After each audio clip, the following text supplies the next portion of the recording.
રાજ્યમાં ખેલ સહાયકના ઉમેદવારો માટે ખુશીના સમાચાર સામે આવ્યા છે। ખેલ સહાયકની વયમર્યાદામાં 2 વર્ષનો વધારો કરાયો। ખેલ સહાયકની વયમર્યાદા 38 વર્ષથી વધીને 40 વર્ષ કરવામાં આવી। ઉમેદવારોના હિતને ધ્યાનમાં રાખીને મુખ્યમંત્રીએ મંજૂરી આપી છે। રાજ્ય શિક્ષણ મંત્રી પ્રફુલ્લ પાનસેરિયાએ જાહેરાત કરી। લાયક ઉમેદવારોને તક મળી રહે તે માટે આ નિર્ણય લેવાયો છે।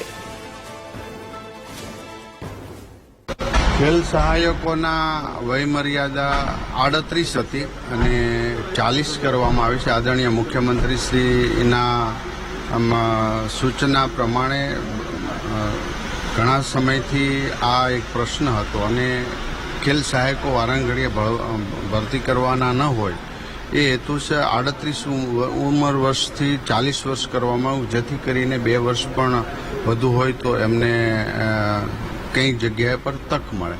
તો આદરણીય મુખ્યમંત્રીશ્રીએ આ નિર્ણય લેવા બદલ શિક્ષણ વિભાગની અંદર આવા વંચિત ઉમેદવારોને ભવિષ્યમાં જ્યારે જરૂર પડે ત્યારે 2 વર્ષની વયમર્યાદા વધારવાથી એમને ફાયદો થશે।